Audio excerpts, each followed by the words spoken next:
Hello, everyone, and welcome to Thoughtistics, a show where two possibly autistic individuals rant about a subject, and you, as the viewer, have to guess whose hyperfixation it is. I'm Rolly. I'm Ember.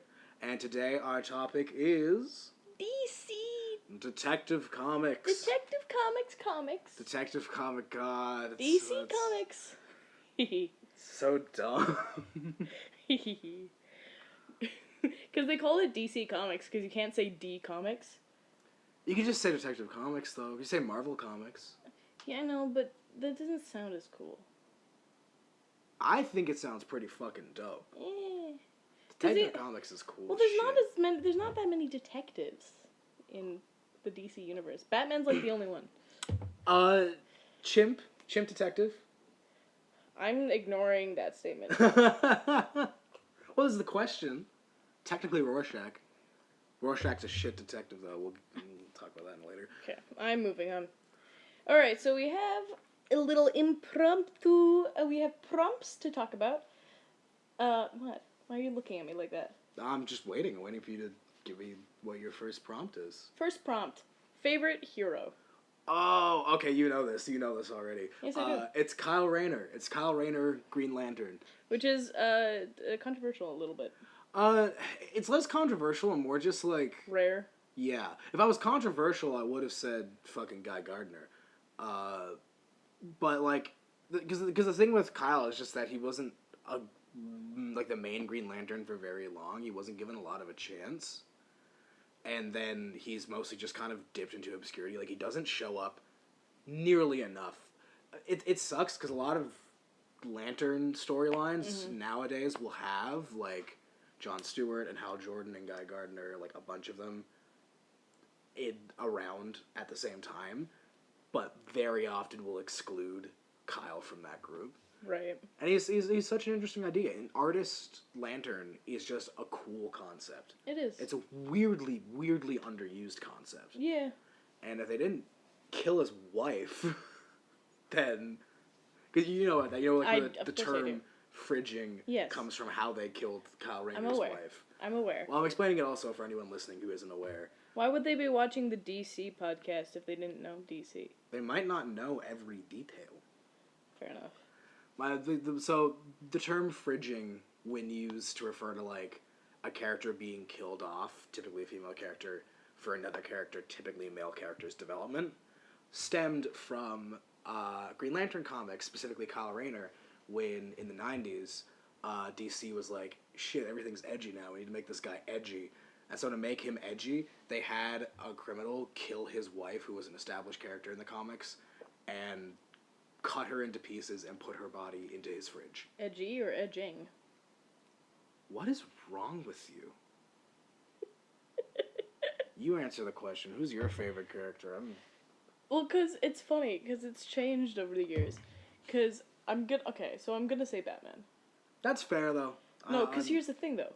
Batman used to be my most hated superhero in general. That's also DC fair. and Marvel. I used to fucking hate Batman. That's also reasonable. Because I looked at Batman, because I didn't know anything about Batman back then.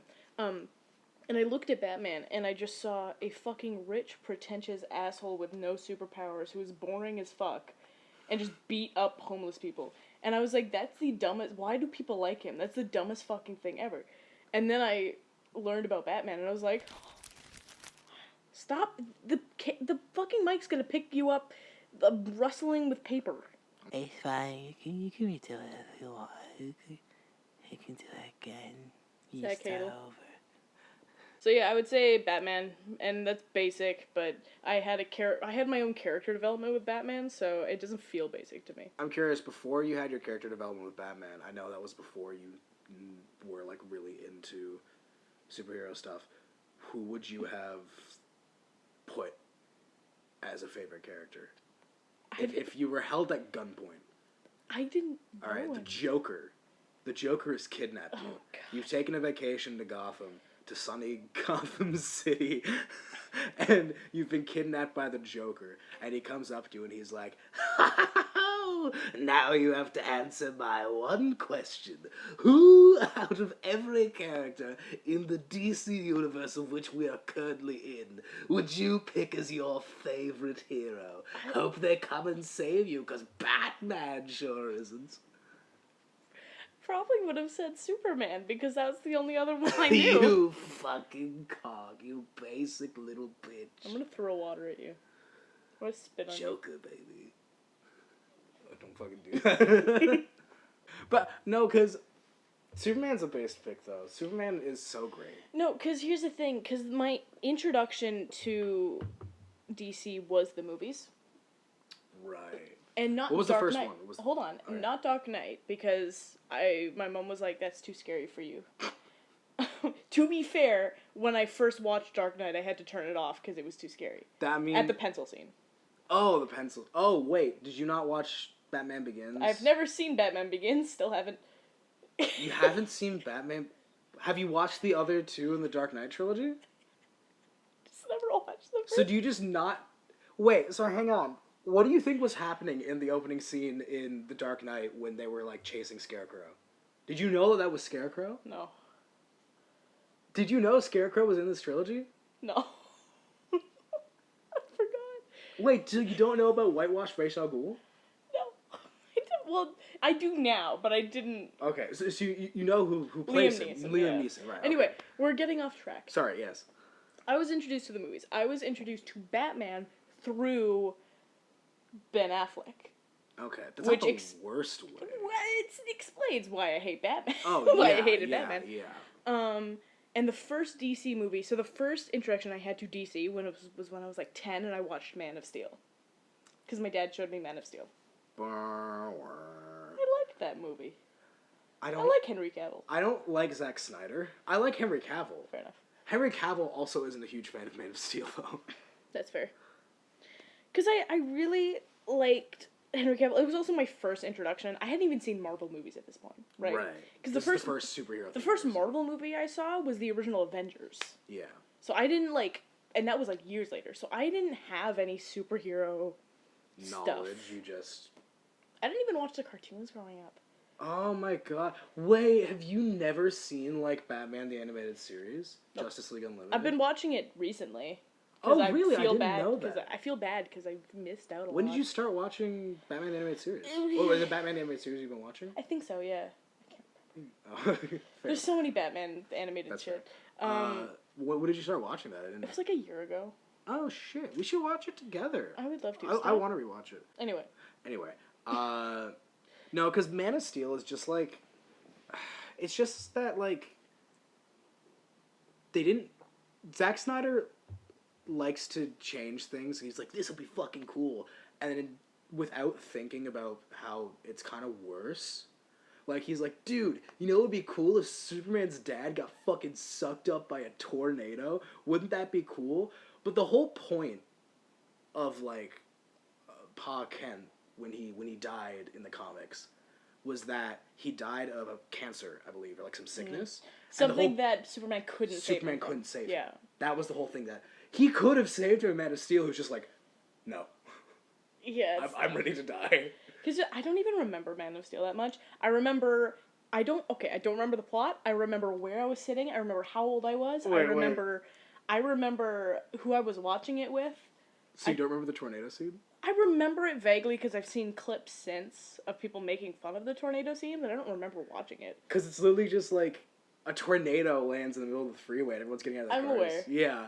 And he just pulls out his fucking hand. It's so stupid. Anyway. God. The order of movies I watched was Man of Steel. Okay. Batman v Superman. Okay. And then the Dark Knight movie. God.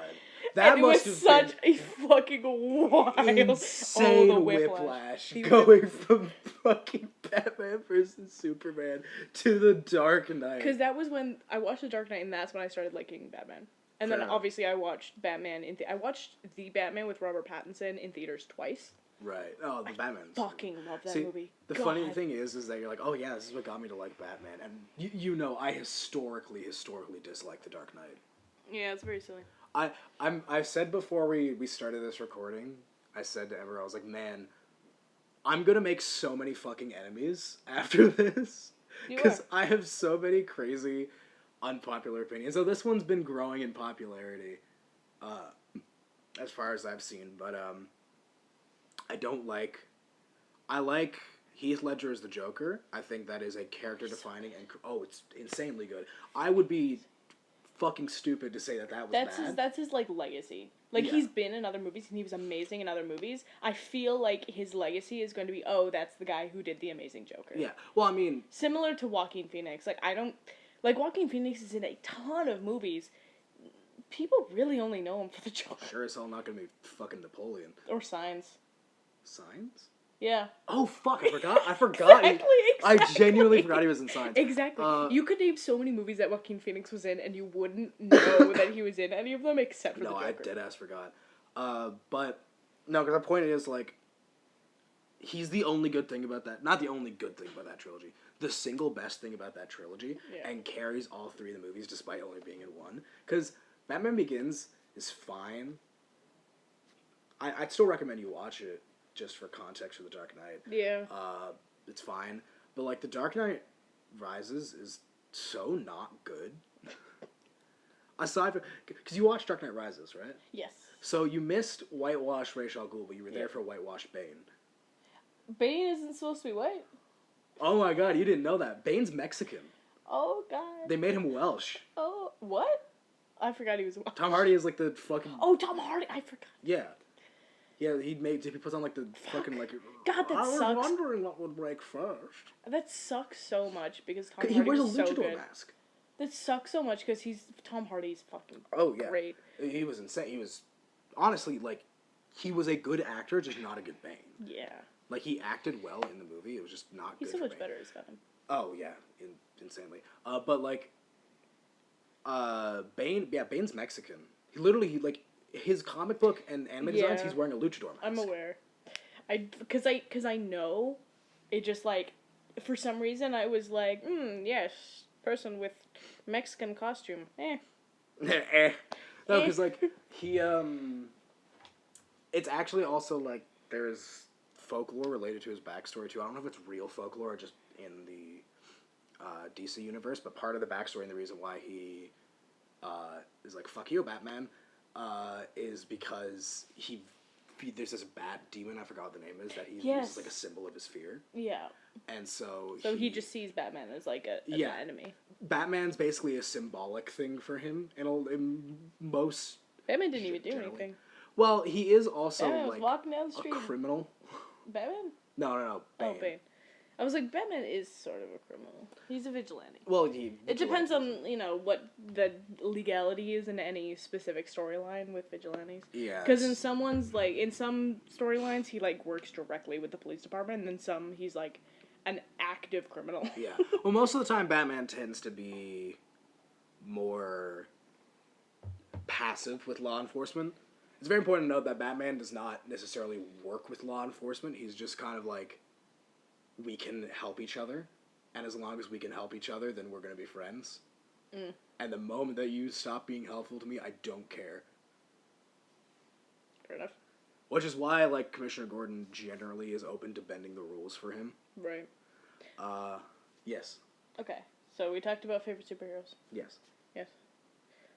I do want to let the audience know I have been doing my Duolingo. I was going to mention that. I was like, you're just going to be doing that the whole time? No, I just need to get my streak. It's like an hour before my streak ends. Could have done that before the recording. I forgot. Anyway, I got a notification that Duo was going to kill me, so I was like... Duo was going to storm in the middle of the fucking recording and just snap your neck. That would have been a great podcast. He'd pick you up like Bane and just crack you over his knee. Great way to tie it back in. Anyway, favorite villain. Favorite villain. Do you want to take this one first, since I took the last one first? Yeah. I'm so basic, though. I'm so basic, though. Are you gonna... Go on. It's Harley Quinn. Oh, okay. I thought you were gonna say the Joker. No. I love the Joker. Because here's the thing. I love the Joker the most when he's being queer. that's I love entirely him the based. most when he's being gay because there's so much more character behind that. Like, obviously, I'm like, oh, I want everyone to be gay, but there's so much more character and motive behind a Joker who is so desperately jealous and desperate for Batman's love and attention, and that's why he does what he does, other than just Batman was there, so he decided to be a little fucker. I was about to doom you to an eternal, like, void of suffering. No. Because I was going to make a recommendation, then I caught myself. I was like, I can't be recommending this. No way.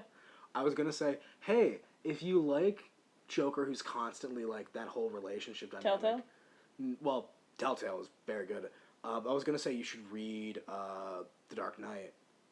But then I was like, I can't just go around and be recommending that to people. Why? Because, or sorry, not The Dark Knight, that's all I'm going to say. You should, I was going to say, fucking Killing Joke. I was like, I can't just go around and recommend The Killing Joke to people. I can't just be doing that. I can't just be fucking doing that. I was gonna say, I'm gonna bring up the Killing Joke later on. Oh, do you want to circle back around to The Killing Joke later? Yeah. Okay. But you sound like you have things to say about, I have things to say. You sound like you have things to say. Yeah, cool, because the next question is the least favorite storyline. Oh, okay. Anyway, favorite villain? Yeah, so favorite villain, also a Batman villain, but, you never really talked about why Harley Quinn's your favorite. Oh yeah, I just talked about why I like Joker. Yeah. Well, I like Joker. Harley Quinn, because she was made specifically to be an antithesis to Joker. Not an antithesis. A foil to Joker, is that the phrase for it? Foil is like you have some No, sort of it's not foil. conflicting character trait that... She was specifically made for Joker. Well, And it's she like was- She was as meant a to have supplement no to character Joker. outside of that. She was not meant to have a character outside of Joker. And then people were like, okay, but she's kind of a badass bitch, though. She's kind of bad. So then she evolved to be not only her own amazing character that got a whole show, movies, like God, the Harley Quinn show is comics. so good. I love it so much. She became gay. Let's Because go. other than Harley Quinn, Poison Ivy, I wonder why. I really like hot lesbians. I can't be admitting that. Oh my god, you need to read Batwoman then. Oh god. Because you know that, right? Batwoman's a hot lesbian? I didn't. Yeah. I thought Batwoman and Batman were... No. Oh, God. Batman has the whole thing with Catwoman. Oh, And also fucking Talia forgot. al Ghul. God, I keep forgetting. But no, because Batwoman, God, I always get there because there's so many fuckers in this family. Kate Kane. Yes, because two of them have the last name Kane, but they're unrelated, I believe. Wait, I thought Barbara was... No, Batwoman. she's Batgirl and also Oracle. There's a Batwoman and there's a Batgirl. Give me 1 second. Hang on, do you want me to show you who Batwoman is? No, because I need to search something. You can't look at what I'm searching. Okay. Yeah, because... Hang on. Kate Kane, is that right? Because I believe there's Cassandra Kane, but she's... orphan. God, because there's so many fuckers. What are you looking up? So that's why I got confused. Why'd you get confused? So... the introduction I had to Batwoman specifically was in a very specific movie. And in that specific movie, Batwoman is Barbara Gordon. What movie? The Batman Lego movie. Oh my god, that... And No, he likes her in that do movie. they not call her Batgirl in that movie? Because she's wearing the Batgirl costume. I don't know, but also he tries to fuck her in that movie. Yeah, I don't know So why Barbara they did Gordon that. and... Because that... I am Harold. The Lego Batman movie is one of my favorite iterations of Batman of all time. Fair. Comics, Entirely fair. fucking comics, movies, TV show. I don't care. I think Batman works... He works immensely as, like, a gritty, edgy character, but he works so goddamn well in comedy. It's so easy to make him funny. It's so easy. It's so easy to make him funny. Especially when you have fucking Joker as his villain. It's so easy to make him funny. And I think he thrives in the comedy format. Anyway. Listeners at home, I am recovering from a cold, so I will be periodically coughing on occasion. No, but that's one of my least favorite things about the Lego Batman movie is that they went down that route of him having a thing for Barbara. It's always uncomfortable. It's always uncomfortable. It's been done like, I can only think of one other time, and guess what the other time is? The Killing Joke movie. God, The Killing Joke is a movie? Yeah, because you know how like DC puts out pretty much a new animated movie every year? How did they do that? I don't fucking know. You haven't seen it? What? The Killing Joke movie. Oh, no, I've seen the Killing Joke movie. Okay, how do they do that? They just do it. Okay, so... They just do it. Okay, so how do they get around the specifics of... Get around what? Because they just do it. If there's something that you're thinking about in the Killing Joke book, I guarantee it is just done in the movie. Okay, you keep talking. I gotta Google something. Anyway, my favorite villain, because we're still on that one, Court of Owls. I mean, it's not one villain; it's a group of villains. You have the mask. I do have the mask, yeah. Because actually, I'm gonna talk about that mask in a second with one of your other prompts. But the Court of Owls are so fucking cool to me because every Batman villain you can generally more or less separate into like one of 3 categories, and so there's some overlap, but generally they fit into 1 of 3 categories, right? Mm-hmm. It's people who are like a mental challenge to Batman. Mm-hmm. So that's like the Riddler, the Joker, Clue Master, people like that. I was gonna say, Joker probably includes all of what you're gonna say. Depending on the iteration. Okay. But like, there's there's like mental challenge, like the Joker, the Riddler, Clue Master, people who are like, rivaling him in intellect and or bullshittery. Then you have like people who are a physical challenge to him, and that's like Killer Croc, Deathstroke, Ra's al Ghul in the League of Shadows. And there's like some overlap there, like Bane is both. Yeah. And to an extent, Ra's al Ghul and Deathstroke are also kind of both. Yeah. But like, you get what I mean. You can generally separate them. And then there's like mob bosses. Falcones, Black Masks, people like that. Yeah. And like, there are some weird outliers that generally center around like Mad Hatter, who mind controls people, and Professor Pig, who like makes fucking lobotomized homunculi. I love the pig. Professor Pig? Yeah. He's cool. You said that in a way that was mildly disturbing, considering I was talking about him lobotomizing people. Yeah, it's okay. I love the pig. Anyway, but like you can, generally speaking, you can fit most Batman villains into one of maybe 2 of those categories: mental challenge, physical challenge, mob boss. Mm-hmm. The Court of Owls is none of those. Right. None of them, but also all of them at the same time. It's almost like a god figure. Like, not really, but almost. What? The Coat of Owls. Court of Owls? Well, yeah, that's what I'm saying. Because it's not an actual god figure, but it's like, it acts as one almost because it's overseeing everything. there is like a whole thing where they worship. I think it was only even one storyline, or at the very least, it wasn't something I cared for. Where they had a whole thing with like the Bat Demon Zool, which is a different one from the Bane one, I believe. But that was a whole thing for a while. Anyway, my point being though, they're none of those things, but also all of those things. Because they're a physical challenge with the Talon, who are like fucking insane, unkillable assassins. Right. They're a mental challenge in the sense that they leave like, their little clues and their calling cards and shit, and then mentally tortured Batman for days in the labyrinth. We love it when they do that. And they're also like a weird kind of gang type thing. Right. But what's different, and what makes them different from all of them, is that like they are Gotham. Nothing happens in Gotham City without the Court of Owls approving. They aren't just like criminals, they are the elite. They are people on even footing with Bruce Wayne. They know everything, they control everything. They're very rich. Well, yes, but also just like of status. Yeah. They control, and the thing is, they're everyone. They're all over the place. Mm-hmm. There is one Black Mask, there is one Don Falcone and his family.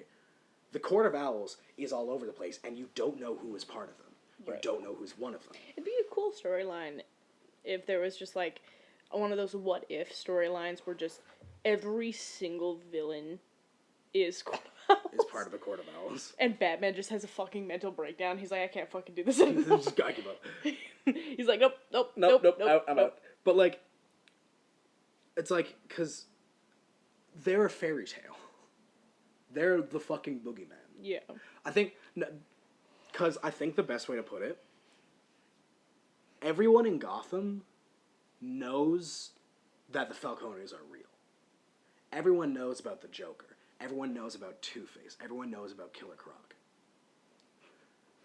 The League of Shadows, the Court of Owls are their fucking shadow. Mm-hmm. It's like trying to punch a shadow. You can see it, you can swing, you're never going to connect in any way that matters. Interesting. It's fucking cool. It is very cool. Anyway, sorry, you look like you were going to say something. Because just imagining the Gotham TikTok, someone's trying to describe a Court of Owls, but they're like, everyone's gaslighting them.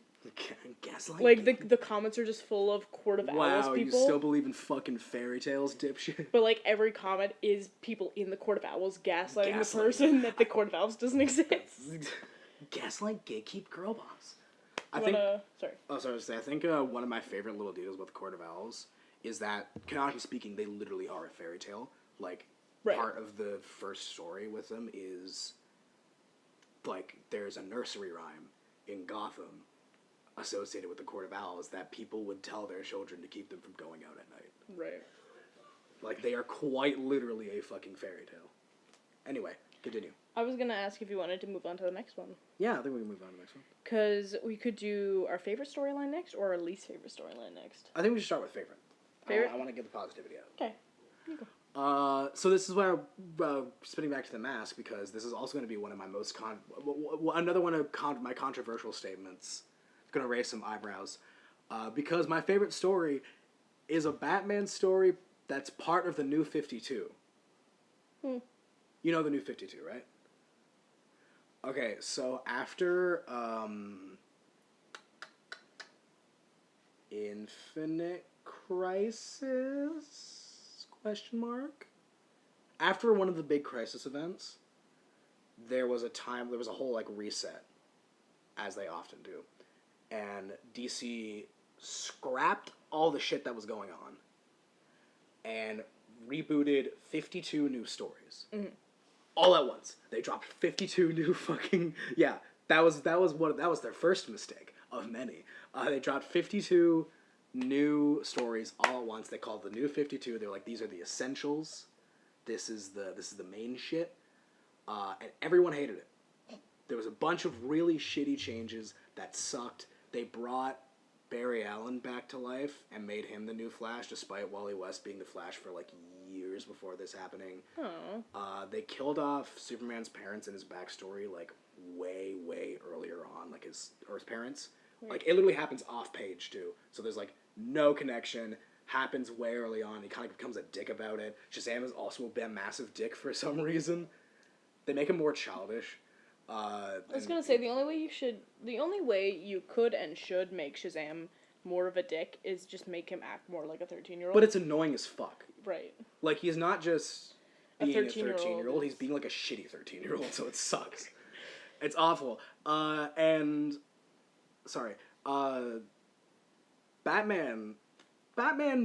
got out of it decently unscathed compared to everyone else, but... You say decently unscathed talking about your favorite storyline? Well, that's what I was going to say. There was a silver lining, and that was the Batman Court of Owls storyline. Okay. That first introduced the Court of Owls. That makes sense. So my favorite story is probably, I'd say, Batman the Court of Owls, which is a controversial pick, and I know for a fact there are better stories. I have a more controversial pick. Oh, I can't wait. I know there are better stories. This is just my favorite. You get what I mean? Mm-hmm. Because it was one of the things that... It was the story that first got me really into comics. Because I was at It wasn't a convention. It was like a fair type place. And I was into superhero stuff, just not really comics. Right. And they had a booth that was selling comics. And when the New 52 launched, they did these box sets. I don't think it was like when it launched, but they did these box sets with the new stories, where you'd get a book and then a mask would come with it. Mm-hmm. And I was at this booth and I was like, oh, the masks are cool as shit. Because fun fact about me, my favorite pieces of merchandise, like period, are prop replicas. Any prop replica, slap that shit in front of me, I'm eating it up. I love that shit. So I was looking around at them, and most of the masks were shit. Because they were like the kind of like plastic Halloween masks with like a band at the back. So like there was a Deathstroke one, but it was just a face mask, so it sucked. There was one that was Joker's severed face, which was just a little bit icky. Oh. And then there was the Court of Owls one. I was like, oh, that one looks good. Who the fuck are these people, though? So I bought it and read the story. I was like, wow, that was cool as hell. Yeah. It is slightly difficult to recommend because it does have one of my least favorite everyone's least favorite Batman trope, which is Batman harms his children. No, god damn it. Now, granted, out of all the times he's done it, I would argue that this was the most understandable, in the sense that he had been tortured for like possibly weeks in the labyrinth, mentally and physically. Came back to the Batcave barely alive, barely standing. Was just on his feet for the first time, and then Dick walks into the Batcave and is like, what's up, shit ass? The fuck have you been? Dick being a dick. Well, he wasn't really being a dick, he was just being like... A child? Abrasive. He wasn't an adult at this point, he was just being like really abrasive because Batman's kind of fucked off and disappeared. An adult can act like a child. Yeah, and then Batman like backhands him with his fist. Nice. And there was a point to it also, because while he was in there... Sorry, do you care if I spoil this story? No, go for it. While he was investigating the Court of Owls, he found out that they would take circus, like children from circus acts that would go through Gotham, and use them, train them to be Talon. And that Dick was supposed to become a Talon before Bruce took him. And the reason he, like, fucking backhands Dick is that he knocks one of his teeth out, and the tooth has the Court of Owls brand in it. So did Dick know? Dick didn't know. Okay. Because his parents had basically agreed to, like, slide him off. Yikes. And then they died. Yikes. And then Bruce was like... Don't make that noise when regarding Batman taking a child. I'd like to apologize. You go... Yoink. No. Anyway. What's your favorite story? I'm interested. You said it was controversial. It is.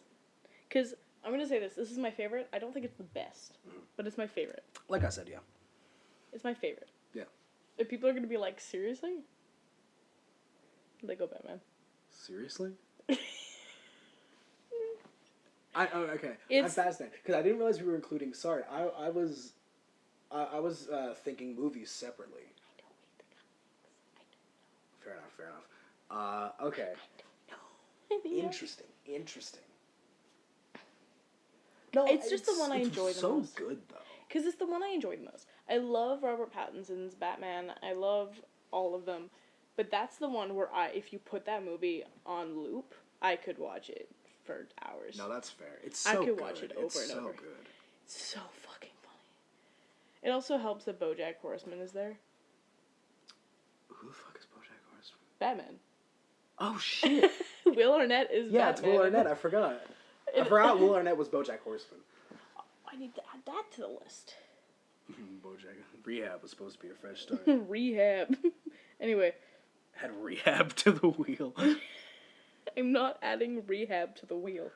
Anyway. But I feel bad because I know there's so many good ones. And I'm like, hee hee hoo hoo, the funny one. You just like being a little silly. I think you'd really like the original Teen Titans. I think it has... I've seen parts of it. I really like it. It's like the vibe is really similar to like Avatar. In the like... Oh, what's the fucking word? Tone? Yeah. It's very similar in tone to something like Avatar. I think you'd have a lot of fun with it if you're watching it through. Oh, that's another thing the New 52 fucked up. Teen Titans. Forgot about that. Oh. Anyway, do you want to move on to the next one? Yeah. Unless you want to hear me rant about the New 52 more. Least favorite storyline. Least favorite storyline. Do you want to say it on 3? Because I feel like we both have the same one. Hang on, I need to run some things through my head.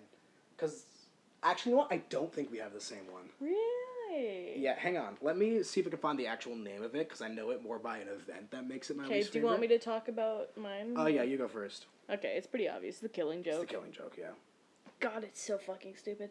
I don't like it when... Because they use sexual assault not as a way to further Barbara's story, the victim, but to further, like, Joker and Batman's story. Yeah. They use a sexual assault victim as a way to further a man's story instead of the victim, which I think is one of the worst ways you can handle sexual assault, is by not focusing on the victim. Yeah. But making it, like... That's one of the big things I have against 13 Reasons Why, too, is they don't focus enough on the actual victims. They focus more on the perpetrators, which just makes it feel dishonest. Like, not dishonest, but, it's just stupid, dude. It's just, I fucking hate it. And also, it's just, like, it's just a shock value fucking thing. Yeah. The writers were like, what's the worst thing we can do, that we can make Joker do? What's the worst thing we can make Joker do? And they were like, here you go. Everyone was like, what the fuck? It's a thing with, 'cause it's pretty much all Alan Moore. The creator. Because he, that's a consistent thing. Like, I love Watchmen, but Watchmen has a very tumultuous relationship with sexual assault, specifically around its female characters.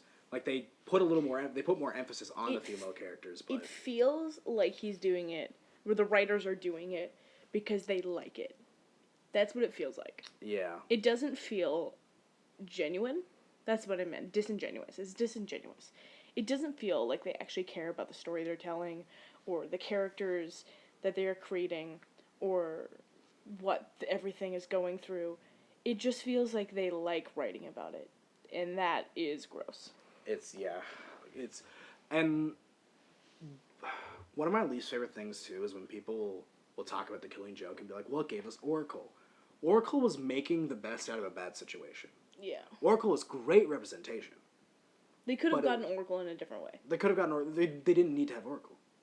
That's true. We could have gone our whole lives with Barbara as Batgirl and been fine if Oracle didn't exist. And then they did Oracle, giving us something good of a bad situation, and then took Oracle away. Yeah. Stupid. It's so fucking... That was another shitty thing that happened in the New 52. God, we hate the New 52. Your turn. My turn? So, I was trying to find it. I don't think there's a name for the story. The issue, if anyone was curious, is Teen Titans number 2, 93. That's the issue where Dick Grayson gets sexually assaulted, and then his teammates call him a slut, and his girlfriend breaks up with him. People give a lot of hate to Tarantula, because that's another character who also sexually assaulted Dick Grayson. It's happened multiple times. The way they treat Dick Grayson is horrific. I think we need to give more hate to Mirage, because Jesus Christ. So what happens is, Mirage, who's a shapeshifter, disguises herself as Starfire, Dick's current girlfriend. No. They have sex. No. Starfire. They have sex. They have intercourse. Later on, Mirage forces herself on Dick to, like, kiss him. He pushes her away, and she's like, we didn't complain last time. And reveals that it happened. And I can't remember who it was. I don't think it was Starfire who called him a slut. But someone on the Teen Titans literally yells, Dick, you slut. Oh, maybe it was Starfire. Either way, Starfire breaks up with him because of it. And he is held entirely at fault for the situation. And that is not the last time Dick Grayson was sexually assaulted. What is DC's obsession with sexual assault? And not making it so that the victims can grow from it? do not blame DC in the slightest. A little bit for Dick, not for Barbara. I blame Alan Moore for that because DC, or at least the writers who came after, worked tooth and nail to try and salvage what happened with Barbara, even though it was supposed to be a standalone. The Killing Joke was always supposed to be a standalone, but people liked it, and then DC was like, okay, it's canon now, and then all the writers had to tooth and nail try to fix it. Ugh. The thing with Dick is that they just have this constant. They over-sexualize him, so he is the only male character. Is he the one who always has, the really pronounced ass? Yeah, it's a joke. It is a bit that that writers are aware of, that Dick has a fat ass. And he's the only male character I can think of who is, genuinely, consistently, and horrifically over-sexualized. Yikes. And, funny, isn't it interesting that the moment there's a male character who's over-sexualized, he's the male character who is constantly getting sexually assaulted? And then gets blamed for it. Don't get me wrong, the Tarantula situation was also bad, where he was, helping to train her, I believe, and then she sexually assaulted him. The woke liberal mob. The woke liberal mob. But Mirage, in my opinion, is so much worse just because of the fallout that happens after it. Yeah, that's horrible. Yeah. But... yeah, no, that is probably my least favorite. Don't get me wrong, Killing Joke, close second. Doomsday Clock is another one that's a close second. But I'm sure I'll find a way to worm the entire Watchmen rant into this. Unless this is a good time. Watchmen is your least favorite storyline? No, talk about Doomsday Clock. Because that's a close second for me. Okay.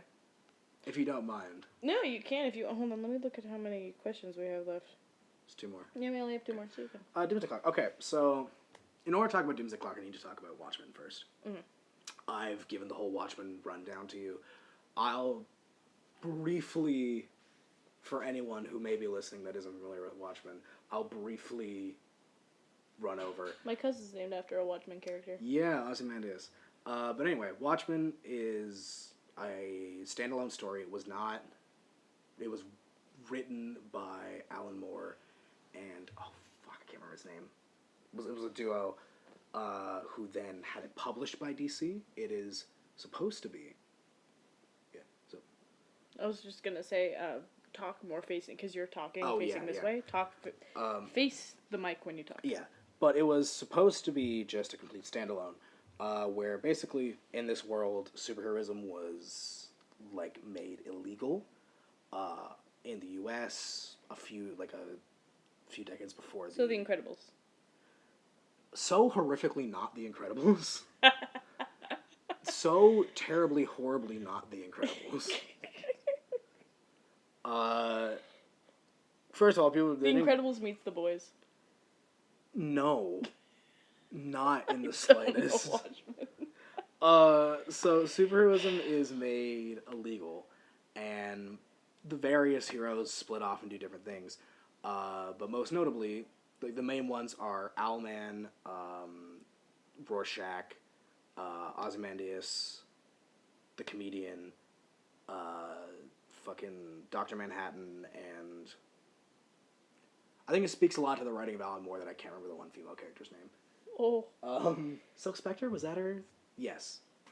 Hang on. Face the mic. You were talking when you were turning.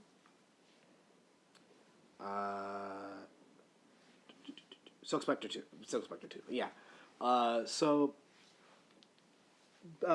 Heroes have split off, went their different ways after everything became illegal. But then in the modern day of the comic, which is 1980 something, but there's super advanced technology because of Dr. Manhattan, basically. In this modern day, the Comedian, who is just the worst person imaginable, gets murdered. And Rorschach, who's basically a really shitty version of the Question. Actually, it's an interesting thing. All of the characters in Watchmen were originally supposed to be characters from... I can't remember what comic company that later got bought out by DC. Were supposed to be those characters, and one of them was the Question. So Rorschach was supposed to be the Question. Owlman was supposed to be Blue Beetle, I believe. Oh. I can't remember what all of them were. Blue Beetle. But they were all supposed to be characters from this other Booby. comic company. Don't do that. I love you. Why did you say that so meanly? You said that with such malice in your voice. I didn't mean to. I'm so I was sorry. just being silly. I know, you're so silly. Do you know how you said that? No. I said boop beep, and you said, don't do that, please. And I was like... I don't know. I'm so sorry. I love you so much. I was in the zone. Don't put that in. Cut that out. You're gonna think I'm mean to you. But anyway. I'll clip that and post it on TikTok. Nah. But sorry. Oh fuck! What was I saying? Yeah. All the characters are split off. So anyway, Blue Beetle. Sort of Blue Beetle. All the characters are split off. I'm just gonna restart to be more concise because it's all over the place. I'm sorry because it's not gonna make any sense like this. It's not gonna make any sense. I'll edit it. Anyway, so Blue Beetle. it's superheroism was made illegal. All these heroes have split off and done their own thing. Since the comedian, who is a superhero, he was a war veteran in the Vietnam War, and horrible person. He's the one who committed the act of sexual assault. Oh. He gets murdered. And so Rorschach, who is a really shitty detective, like his whole bit is that he Tom fuckers his way into everything, and he hates women to the point where he can barely look at them. And there's a point where he like mumbles to himself that he's like, might be a homosexual, need to investigate later. That's an actual fucking line. Because he hates women so much? No, he mentions it about another, like a male character. He's like, might be a homosexual, need to investigate later. That he doesn't like. He's a horrific person. Canonically, he gets all of his information from a newspaper who, in universe, because one thing is in between the parts of the comic, they have like in-universe fillers of like segments from a book or from a newspaper. Mm-hmm. And you get to see the newspaper where Rorschach gets all of his information from. And the article you get to see is in defense of the KKK.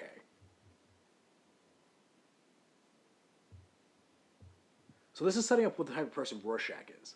Rorschach believes that somebody is trying to kill superheroes. Because the KKK. No, not the KKK. He likes the KKK. Oh. He thinks that someone's trying to kill superheroes because the comedian is killed, and then very shortly after, Dr. Manhattan, who's basically God, gets bullied off of the Earth, effectively, because everyone believes that he's giving people cancer. That's what happens.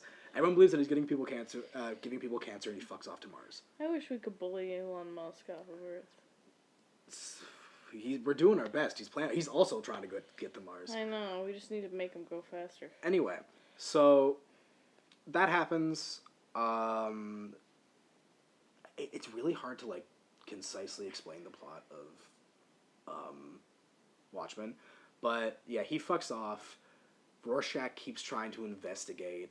He tries to recruit Owlman, who's like, dude, I'm done with this shit. I'm retired. I am out.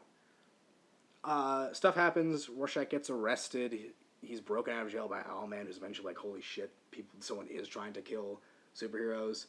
They end up finding out that it's Ozymandias, who's the world's smartest man. That's his whole thing, right? Ozzy. His whole thing's that he's the world's... Shout out Ozzy. Shout out Ozzy. You killed a man. Shout out Coz. You killed multiple people. But his whole thing is that he's like the world's smartest man, right? Mm. So consistently throughout the plot, there's this like looming threat of the fact that the world is on the verge of like complete nuclear Armageddon. Mm-hmm. The doomsday clock is at the 11th hour, right? Yikes. So everything's horrible. Mm.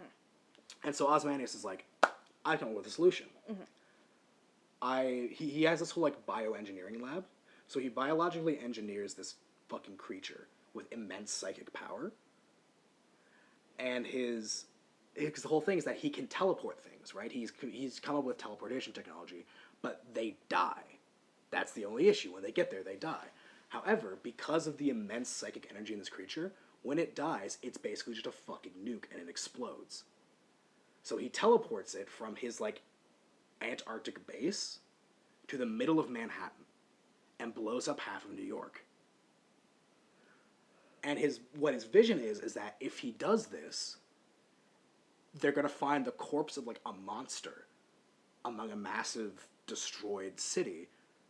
His plan is to convince the world that they're under threat of alien invasion, to cause everyone to cause a ceasefire and to redirect towards a greater threat. Because like, the only way that people will stop fighting is if they have a greater threat to turn their weapons on.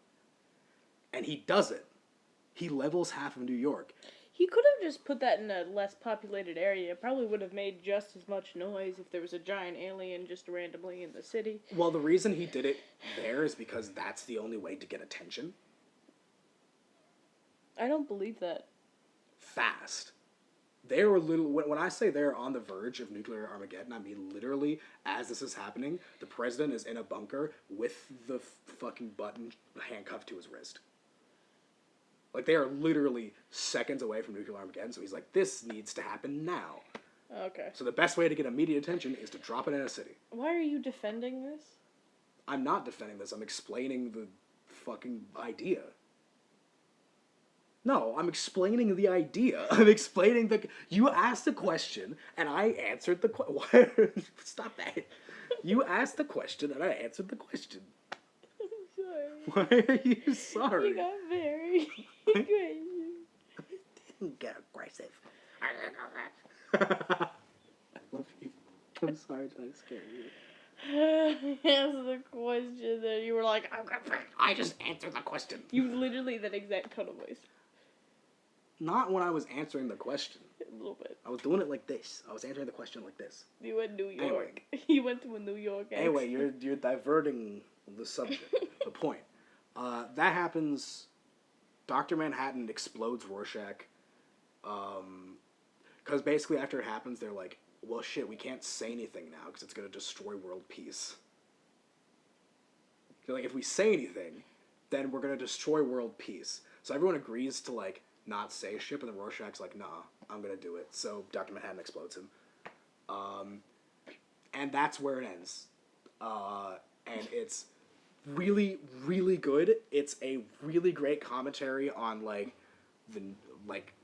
humanity's rush towards mutual destruction, on, like, just the concept of superheroes as a whole and unchecked power. Because a big thing is, like, that was one of the reasons why superheroes were made illegal, is because... Unchecked power.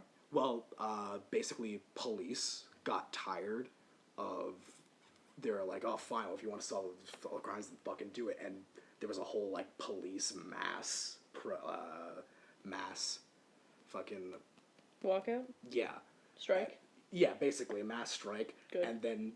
Well, it's actually really interesting when you look at the cultural differences, because there were protests that people wanted more police.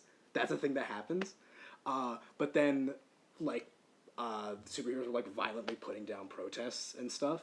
And it all came down to the president being like, okay, we can't do this anymore. And because the people, like, ordinary people were very suspicious of superheroes because they're, like, unchecked power. They weren't government regulated. They didn't have any rules. There's a really famous line from the series, which is, who watches the Watchmen? Where it's like, when all the protests are happening, they're like spray painting on walls, who watches the Watchmen? Because they're like, when you have this unchecked power that has no rules, then, and you're using it to, like, dictate law, then what laws do you follow? Who dictates your rules? And then it's like taken to an extreme with Dr. Manhattan, who, like I said, is basically God. Dr. Manhattan can literally do whatever the fuck he wants. He can, like, rearrange the atoms of shit. He can be in multiple times at once. He can just go to the past and just be there and also be in the present.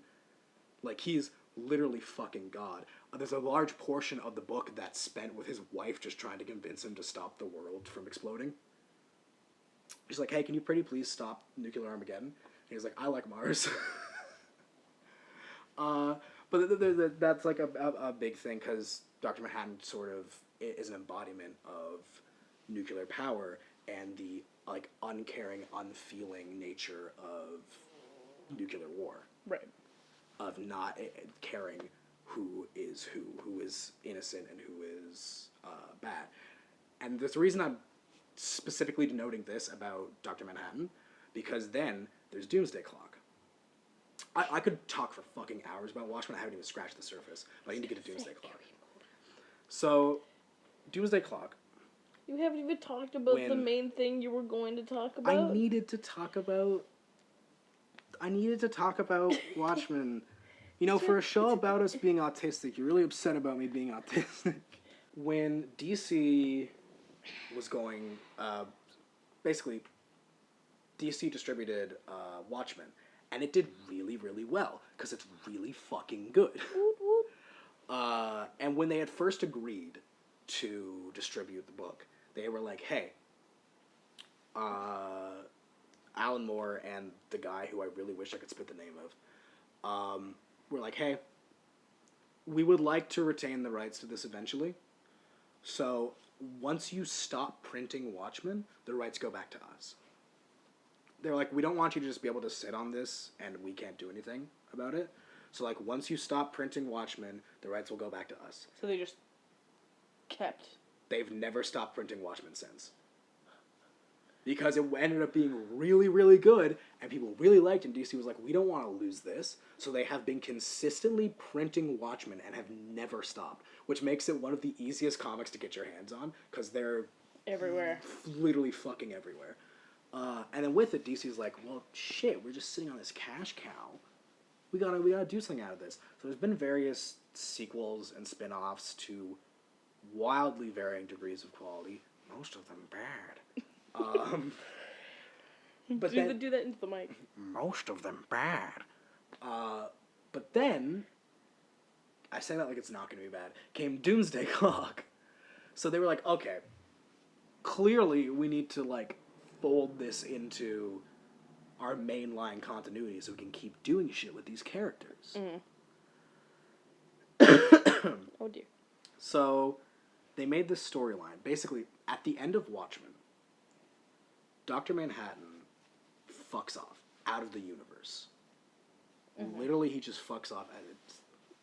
I'm ignoring this. He fucks off out of the universe. He's like, I'm going to go to a simpler place, I think. And then in Doomsday Clock... No. He out of the universe. Completely out of this plane of existence. And where he ends up... The Watchman becomes the Watcher. No, what the fuck are you talking about? Because you said out of this plane of existence, so it was like out of the DC universe. No, he goes to the DC universe. What? The original Watchmen was not in the DC universe. It was its own thing. Oh, wait. Were you not paying attention?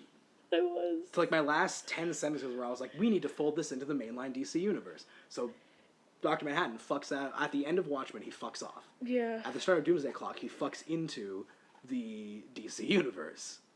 And he shows up, and he just starts, like, dicking around, basically. And he notices really weird shit, where when he, like, changes something, it doesn't just change the future, but also changes the past that came before it. Interesting. And he does this weird rippling shit. Oh, and he basically finds out that the DC universe is constantly fluctuating and changing. It's actually a really neat concept, and there's some really neat stuff in the book that, like, calls back to really old comics. Like, one of the things he does is he goes to the train that the first Green Lantern, like, before they had rings and shit, I can't remember what his name is now, but he goes to the train that the first Green Lantern was in when he found the lantern that gives him his power, and he just kind of moves it, and that's how we get the modern Lantern Corps. Because the first Green Lantern didn't exist. It's very interesting, and all the stuff they do with, like, the main DC characters is actually kind of neat. And then they do shit with the Watchmen people, because he fucks stuff up, and Watchmen people kind of, like, bleed over. They try to, because people like Rorschach, because in the movie, people are like, oh, Rorschach's a badass. I hate Zack Snyder. I want him to die. But because of that, because people like Rorschach, for some fucking reason, they were like, well, we need to make a new Rorschach that's actually likable. So they took out everything people liked about him? Well, what people liked about him was that what people liked about him wasn't part of his character. Oh. People just made shit up effectively. Oh. They were like, oh, Zack Snyder made shit up. And then everyone was like, that's cool. he arches his back. What the fuck are Shit you like saying? that. What the fuck are you saying to me? Like, when people make shit up about characters, and they're like, I like this character, and why? I don't know, he seems like he whimpers. That kind of shit. No, what the fuck are you saying? I genuinely don't know what you're saying to me. Well, people will like certain characters because they're fuckable.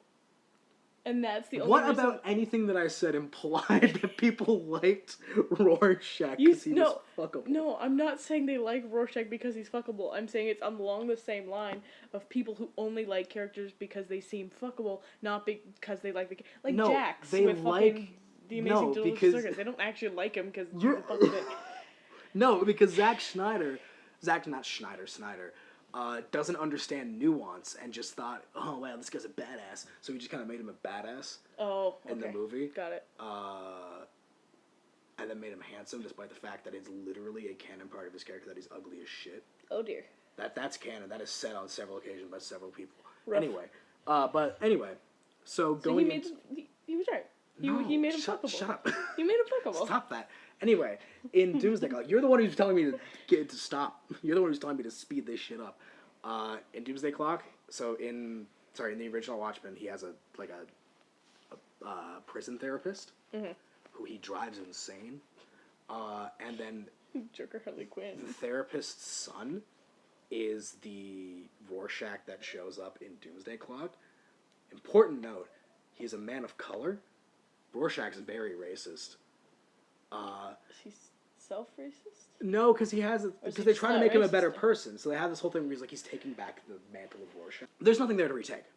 There was nothing there in the first place for you to come back to. But he was like, oh, he's retaking. And it's this really fucking stupid scene, because Rorschach has this journal that he writes in throughout all Watchmen, and somehow this kid gets his hands on it in Doomsday Clock, and he gives it to Batman. Why? I don't know.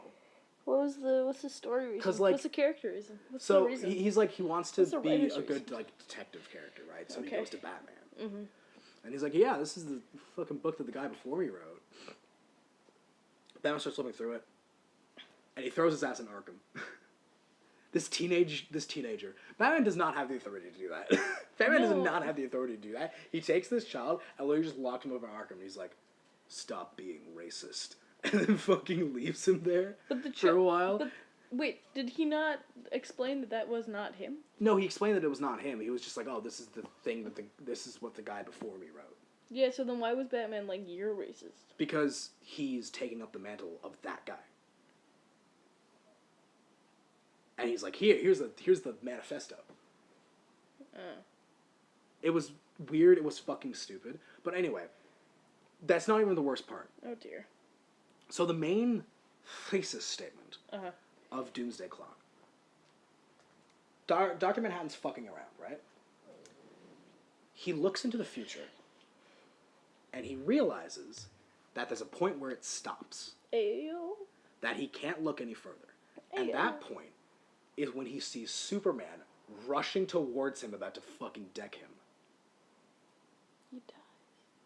So what he comes to the conclusion he comes to is that either Superman kills him, or he destroys the universe out of like a reflex. Yikes. And so the whole series is building up to this moment. Shit happens. Everyone's trying to figure out who's fucking with time, and they find out it's Dr. Manhattan, and they try to stop him. And there's a bunch of like fake out moments where him and Superman are like standing in front of each other, and you think it's gonna happen. Okay. And then eventually it happens. You're like, oh, it's gonna happen. Oh, there's half the book left. Yeah. And then it happens. And Superman's fucking yoinking a sploinky straight at Dr. Manhattan. Dr. Manhattan has an inner monologue where he's like, well, today is the day. Let's see what happens.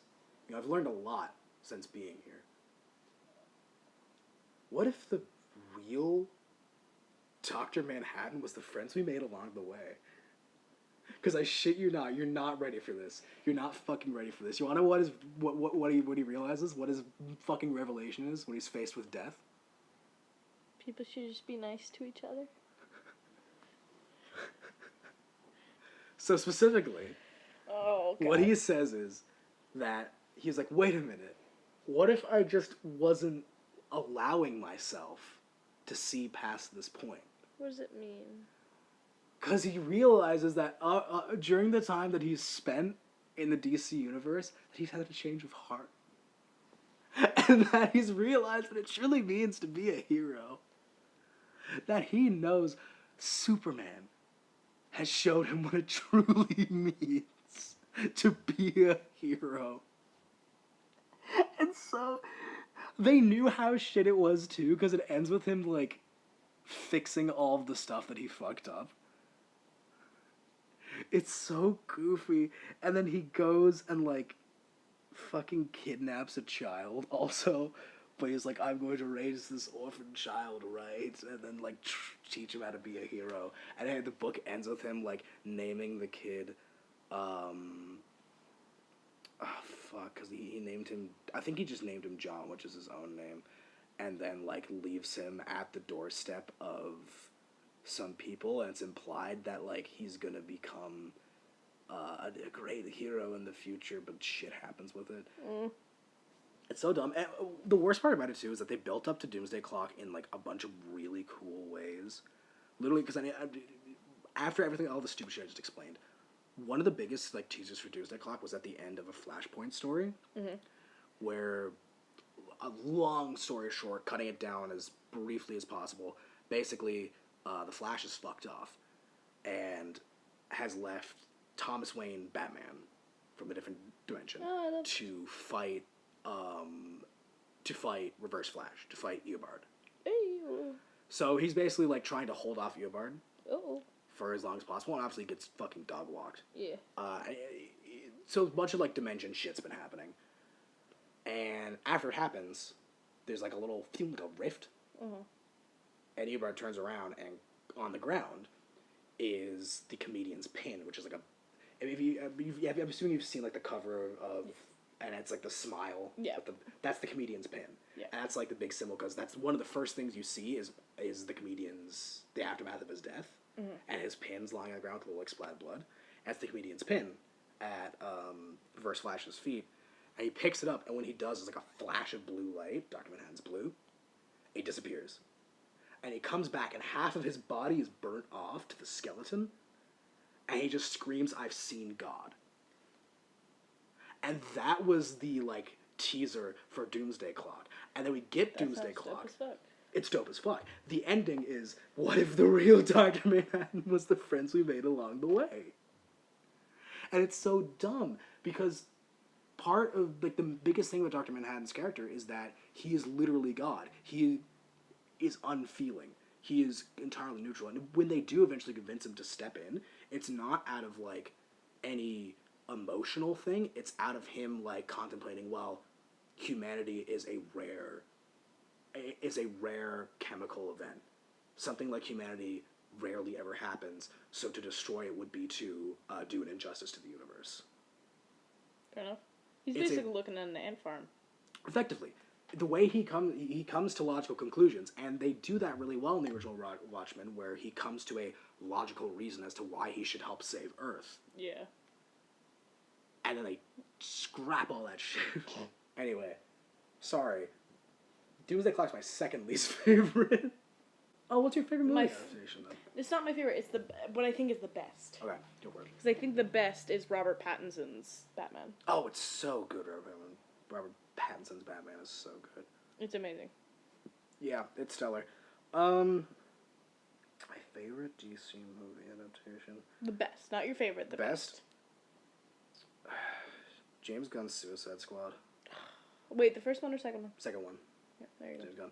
Dude, Suicide Squad is so good. I love it. I watched it. It's so good. Literally my only complaint is that they killed off Polka Dot Man at the end. It felt so mean-spirited. I know. I was so excited for him. I wanted to see more of him. Even, I mean, I know we wouldn't, because the entire DCU collapsed in on itself.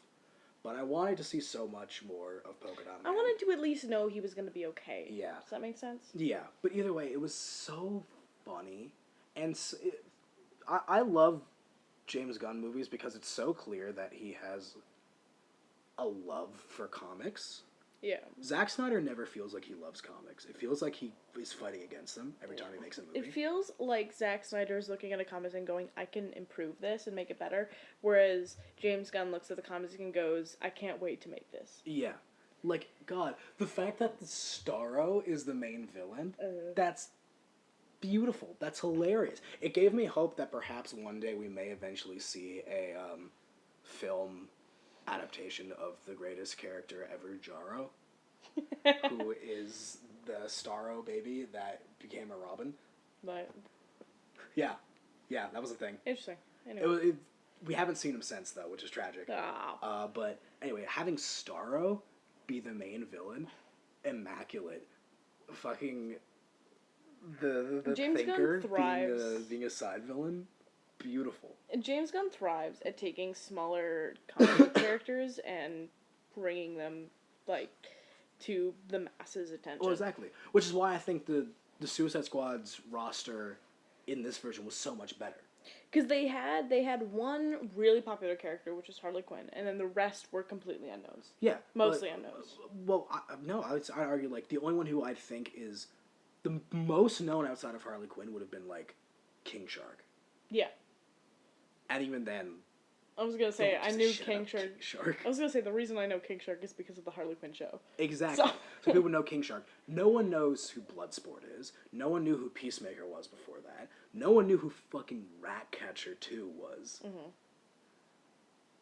Polka Dot Man. People only knew Polka Dot Man as a joke. Mm-hmm. As, like, a joke, a silly Batman villain. Which is, like... The Spot. Which is, like...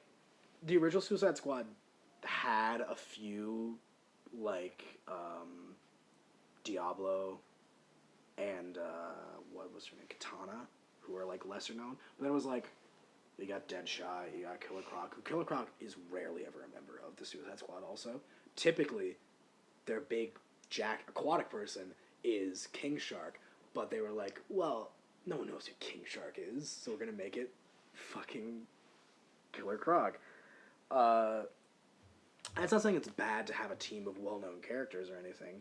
It's just like, there's just so much that you can do with lesser-known characters, and that they did do with people like Polka Dot Man. I know I keep coming back to him because he's my favorite character in that fucking movie. He's the best. But they did such an interesting, like, different thing with him.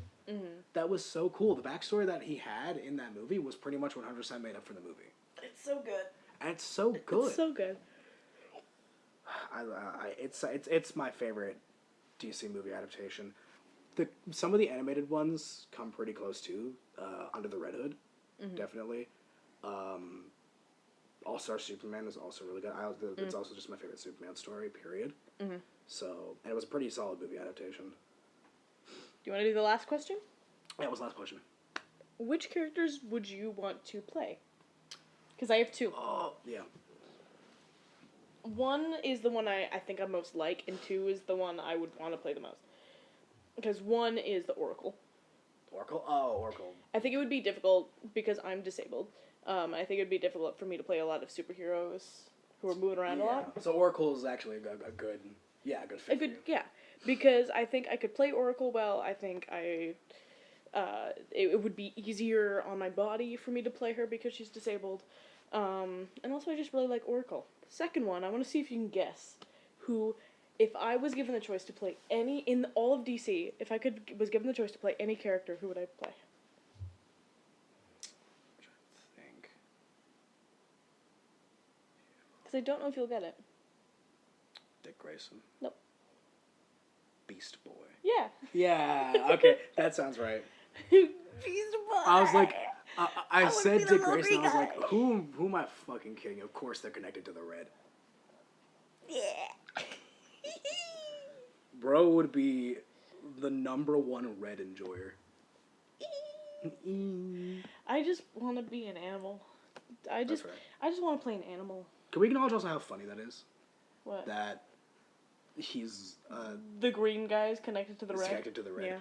And not the green. Yeah. Because there's two colors. There's the green and the red, and the guy whose entire body is green is like an avatar of the red. Yeah. That's really fucking funny to me. Anyway. It is very funny. What about you? I mean, put a lantern ring on me. I don't care what fucking color it is. Put a lantern ring on. If I were to, like, choose, I'd probably...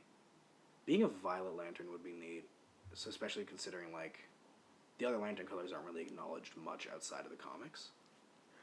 Obviously green. I want to be Green Lantern. No one in particular, just put a lantern ring on me. Fair enough. Is that it? There's more. I'm trying to think of, like, some specific characters. Because there's a lot of, like, broader statements, like, put a lantern ring on me, put a fucking S on my chest. But I'm trying to think of, like, a particular character who I really enjoy playing. Okay, I thought of one more question after we're done answering this. Okay. If I were to play any DC character... Ooh, Miss Martian. I think that'll be fun. I think in, like, a Young Justice movie, I would love to do Miss Martian, actually. That would be playing Megan, that would be a really fun character. That sounds fun. Like specifically how she is in the Young Justice TV show, like her characterization there. Yeah, Miss Martian. Anyway, sorry. What were you thinking? What was your other question? Last question. Yeah. You tell me who you think I would be the best at playing, and I'm going to tell you who Okay. I think you would be the best at playing. I mean, because I think you could do Dick Grayson pretty well. He's silly guy. I think you'd enjoy his sense of humor. Oh, probably. And, like, the one-liners. Yeah. And I think you'd nail it. I think you'd nail the delivery of a lot. Oh my god, because you would fucking nail. There's one panel that I can immediately picture you where he's, like, coming through a window and he's half on the floor, foot up on the windowsill. And then he's like, I'm okay. And then Babs goes, you're on the floor. And he goes, I'm okay on the floor. Starfire. Interesting. Why? You want to see me with my tits out? Okay, because the way I'm doing this is I'm trying to think of your face and, like, your body as every character, and I'm like, okay, that wouldn't work. And I think you just have the look, and I think your acting is very good, and your femme voice feels very Starfire-y. Thank you. Like, you just do it To on command. What do you want me to say? I don't know. Say a Starfire line. The only thing I can think of is the TikTok audio where she's like, observe, I am a... Oh, I can't remember what the fucking word is. Shit, I think it fits but you get the point. Yeah, I get what you're saying, yeah. I think that fits very well. And then, because I was going to say another character, but I can't remember the character. But, because I'm trying to think of a character that is faceless. Because you are extremely good with deep voices. Like, you're really good with, like, gravelly voices. Yeah. The one faceless character that would have a gravelly voice that I can think of off the top of my head is The Question. I guess. No, fuck it, the Riddler. Oh my you got god, the face. I would eat the Riddler. Oh, you I would have love the to do jawline. The You have the jawline. I would love to do the Riddler. You have the hair. You have the jawline. You could do a trans Riddler where the Riddler, like, doesn't even know their own gender. Like, the Riddler's just so confused about everything, they don't even know gender. Everything's a riddle, Batman. You have the glasses. You're just... Including my gender. It's so good. No, because I would love to do, like, an Arkham-type Riddler where he loses his shit when Batman starts actually I don't even know what fucking gender I am, Batman. No, because have you heard some of his lines from the Arkham games? He's like, because there's the one where he cheats, and then you cheat to find out. He's like, what the fuck? So you solved my riddle, Batman. Yeah. I think you'd be great at Riddler and Starfire. Oh yeah, I'm down for that. I love that. Which are two very different characters. Two very different characters, but I'd love both of them. If you're talking, you have to sit up. I was only down fix my one. back, yeah. No, two very different characters. I'd love both of them, though. I would eat them up. All right. What I was going to say is, this has been a very Batman-heavy... Yeah, well, you know... No, I know. But the reason I ask is because I want to do one more thing before we go. That will probably spawn a bit of a monologue from me, but... Oh, dear. I'm sorry. It's okay. Because James Gunn's Twitter... Hang on. He revealed the new Superman suit for Superman Legacy. So, rate the fit. I like it. I mean, I think the boots are weird. I'm not sure why the boots are standing out to me, but the boots specifically are making me go, ugh. It does, from the looks of it, it's hard to tell. It seems like he is wearing trunks. You can see the red. Okay. So he has trunks. It's the boots that are getting me because I'm used to like the Superman suit being in a one-piece suit. The One Piece. So the boots are like, why? Because also, wouldn't they fall off? He's fine. Have you worn boots before? Yeah, they fall off. What fucking boots are you wearing? Like rain boots. They shouldn't if they Those fit. don't have straps. Those don't have straps. No, but he they're like flies tight this. to his calves. He like points his toes when he flies. Those Not shits always. are going.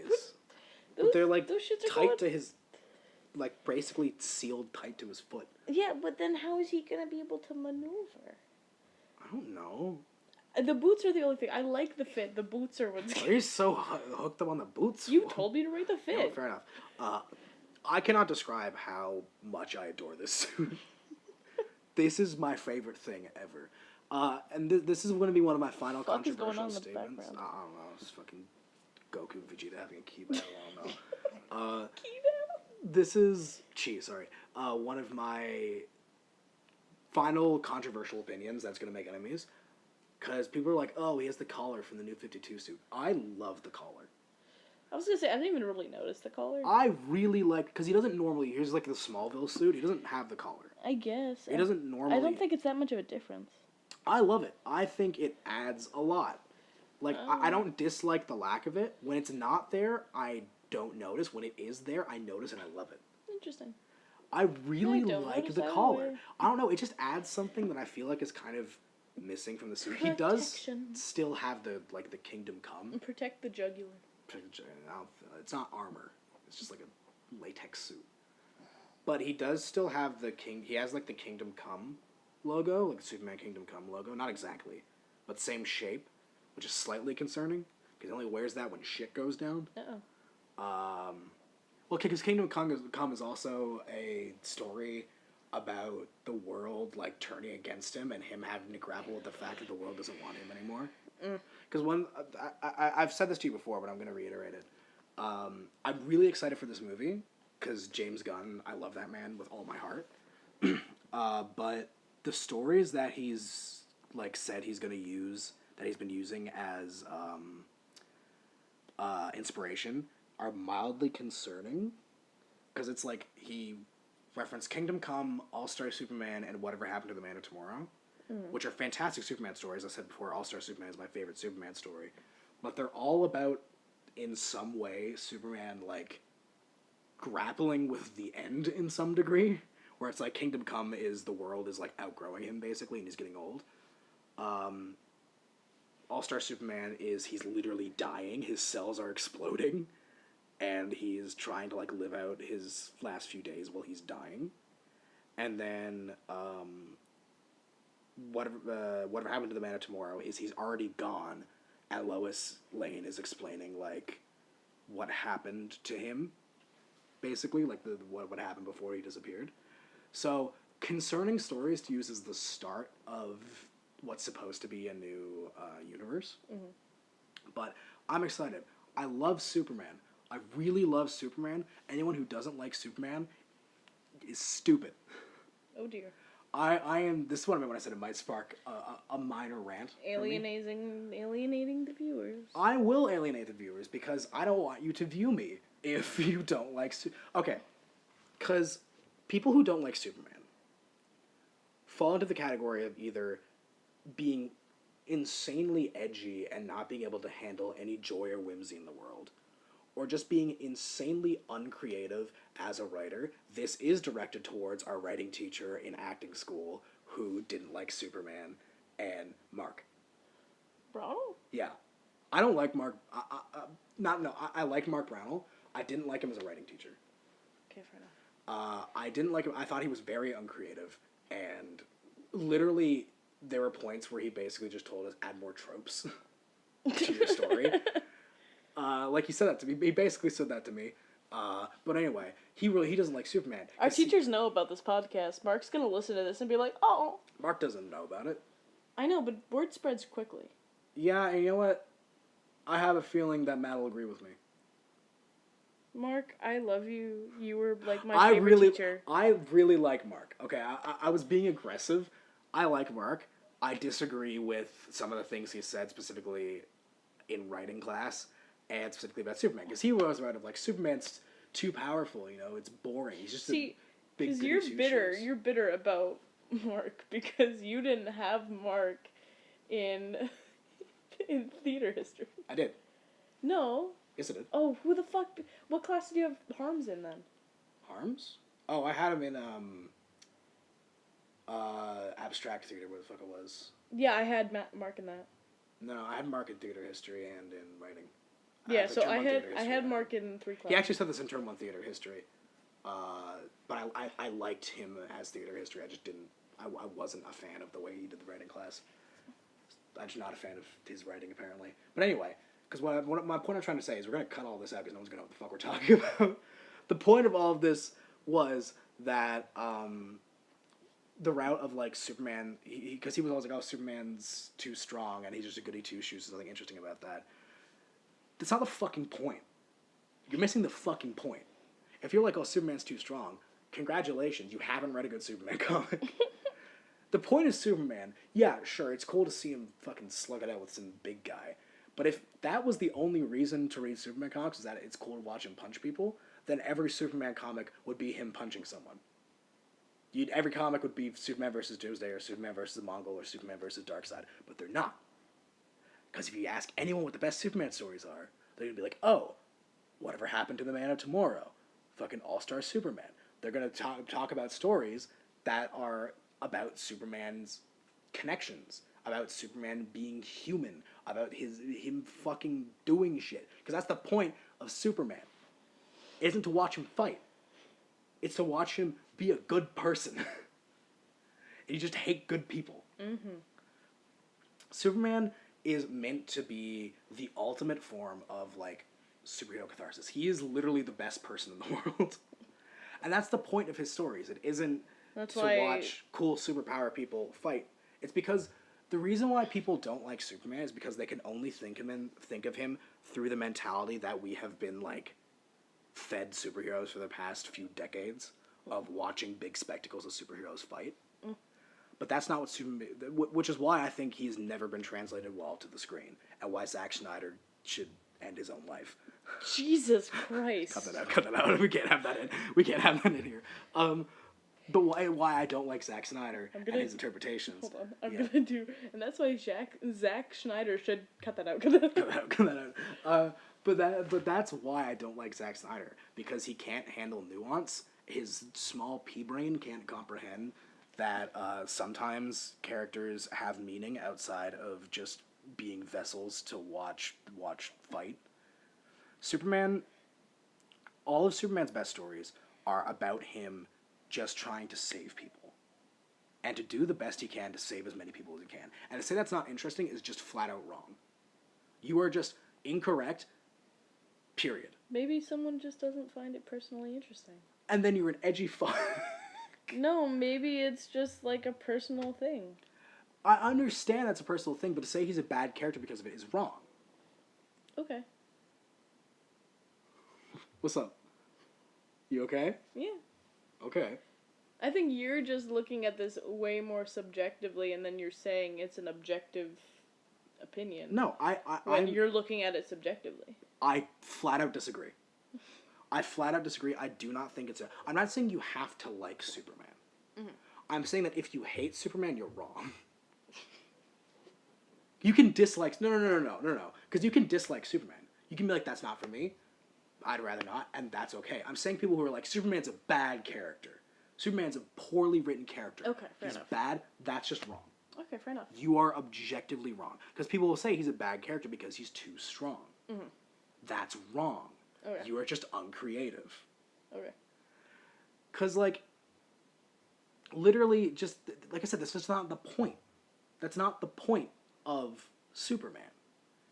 Like, okay, there's a reason why Superman's main villain is Lex Luthor, somebody who stands zero like physical threat to him, because the point of his relationship with Lex Luthor isn't that he's a big villain who's going to beat him up.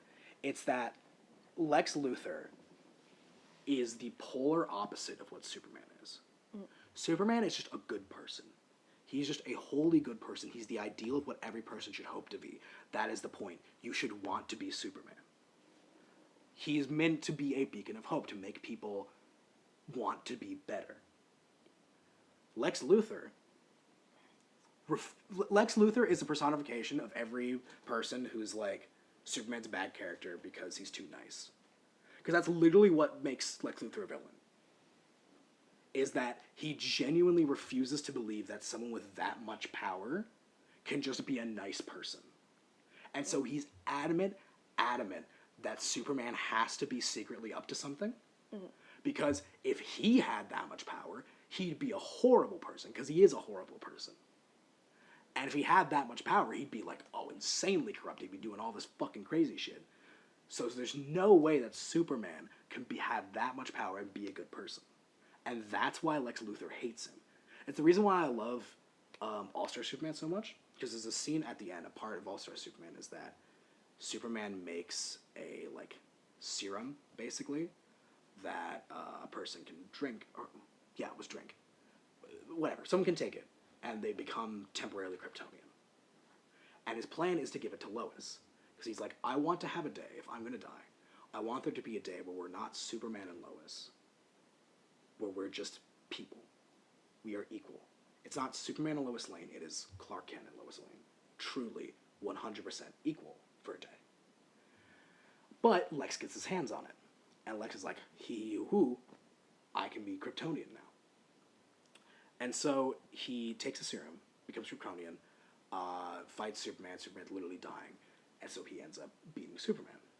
And he has like a second vial of it that he's planning to make more of. And after he beats Superman, it's the only point in the comic where he has a chance to like stop with his powers and take in the world. And he starts realizing that he can hear things that are across the world. He can see through like the Earth's atmosphere and into space. He can see every individual star in the universe. And he's like, holy shit, this is beautiful.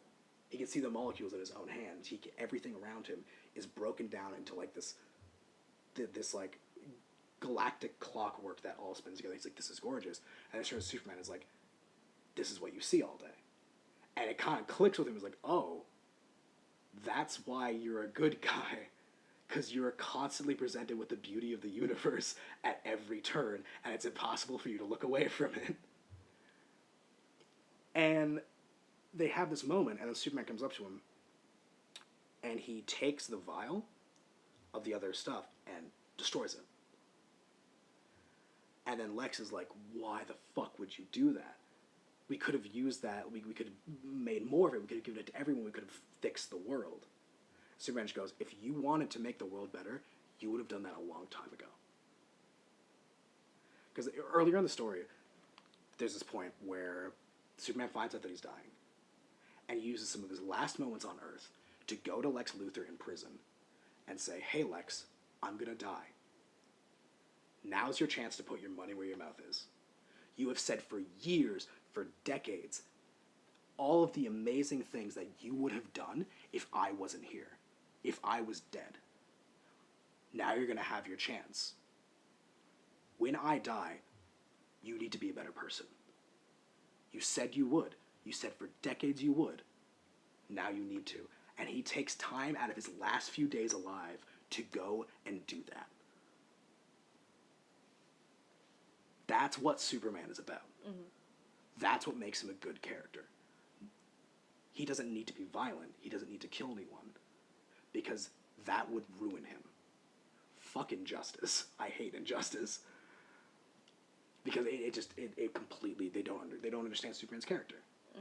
You are supposed to want to be Superman. He is supposed to be the ideal of everything to look up to. That's why he doesn't fight when he doesn't need to. That's why he takes time out of his day to talk people off of ledges, to save children who are being abused by their parents. Because Superman isn't about being... It's less about him being super and more about him being a man. It's his humanity. That's what makes him a good hero. And that's what makes him... He is supposed to be the ideal of what a hero should be. Anyway, I'm done. I think that's a good finishing point. I think it's a good finishing point. Do you want to do the outro? Yeah, so... Hey guys, who do you think it was? Whose hyperfixation do you think it was, guys? You'll never guess. You'll never know. It was mine. It was mine. I love DC so much. I definitely have my favorite characters like Superman and the Bat Family, who And Watchmen. And obviously I love Watchmen. I have my like And focuses. the Green Lanterns. No, what I mean is I have my specific focuses. Like I talked briefly about the Teen Titans, but I really know like fuck all about the Teen Titans. Fair enough. But no, I'm as I go on, I'm expanding more. I was reading some Constantine stuff recently, which he's so fucking cool. Didn't get a chance to talk about him, but it's go. It's cool. But yeah, no, I've been fixated on them for a very long time, and I don't see it changing anytime soon. Yeah, I don't know much about DC. You held your own for a while there, pretty decently though. I know, but I haven't read any of the comics. No, that's fair. So that's why you were like, oh, like this stuff from the comics, and I was like, I haven't fucking read the comics, Rolly. No, I know. It was impossible for me to talk about it without talking about the comics. I know. I had to talk about the comics. It's Detective Comics. Yeah, I know. exactly. No.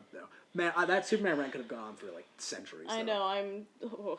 If anyone who's confused about my unhinged ramblings, probably a little more clear in person. Okay. Anyway, time to spin for the Spin next the one. wheel. Spin the wheel. Spin the wheel. Spinning the wheel. What's it gonna be our next one about?